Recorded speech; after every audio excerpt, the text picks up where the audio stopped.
Do your family dinners count? I was 33 and I had 5 major goals attained. I had the handsome husband, I had 3 beautiful children, I owned my own design company, we owned our home. Our home even had a white picket fence. These were dreams that were deeply embedded in my soul somehow since the early days of lemonade stands and doll play and 17 magazines. But all of a sudden, they weren't feeling like enough. I was really struggling in my role of mom.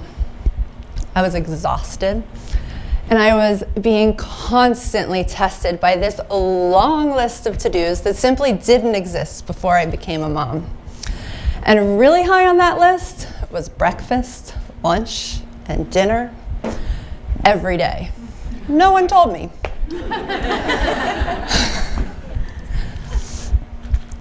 So I found that my dreams were changing.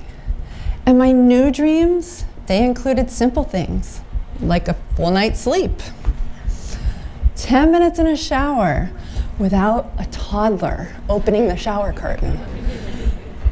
I would have happily taken a day off, and really 5 hours on an Amtrak train would have sufficed.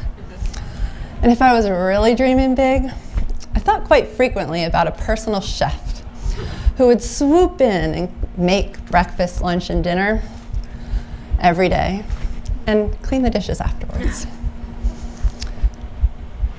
But these things, these dreams, they felt really wrong. They felt selfish. I was a mom, and moms happily make dinner. What I haven't told you guys is that in my first pregnancy, I gained 85 pounds. And 3 kids later, they were all still there.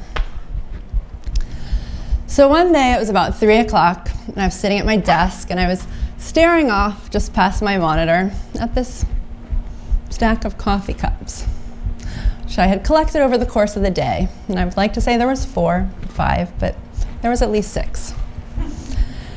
And I remember thinking, I really need to be getting home. It's getting late. I remember wondering what on earth I was going to make for dinner.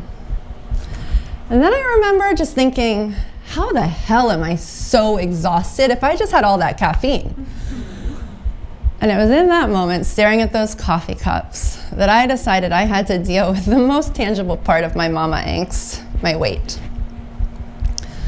So the next day, with a little help from a coach, I changed my food. And it was pretty cool, I have to say. The weight, it just melted off. It melted off, all 85 pounds. And that was cool. But the really cool part was that it didn't matter. Like a couple days in, it didn't matter. Because a couple days in, I was off of 3 medications that I had been on for as long as I could remember. So 3 days after I changed my food, I got a period. I had not had a period without medication since ever. I'd never had a period. So I'd always taken medicine to get my period. And then, like a little over a week in, I realized I didn't need to take my allergy medicine. And my allergies were so bad that if I didn't take it, I could not show up to work or to motherhood.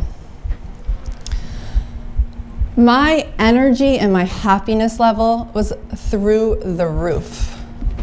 My skin was glowing. And about a year in, I realized that I had not had to take antibiotics for chronic ear infections that had plagued me since I was 1 year old. I took them every year, sometimes 3 times a year, and that hasn't happened actually since.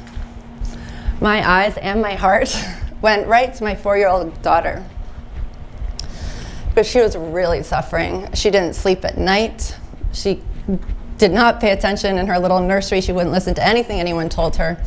And she was covered from head to toe in like the most hurting eczema I had ever seen. I just didn't know how she even got through the days. And I had gone to doctor after doctor, and we had tried creams, and we had tried everything that we could try. She had taken Miralax, I mean, everything. And as I learned more about food, I realized that I didn't want any of this stuff on or in my child.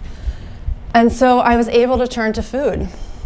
So we changed her food, and 1 week after no gluten and no dairy, She was a new child. She had no eczema. And she could skip into that classroom like a 4-year-old should. So I got my detective hat on, and I started calling any health expert who would take my call. And I asked a lot of questions. And I talked to a lot of sort of old-timer gurus, because those are the ones who take my call. And they all told me all these great strategies and great food ideas and, you know, what to eat and ingredients I should have.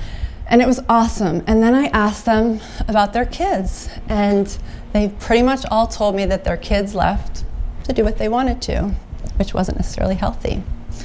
And then I would talk to these younger experts who also had fabulous advice about green juice and green smoothies and all these things that I was actually really enjoying at this point.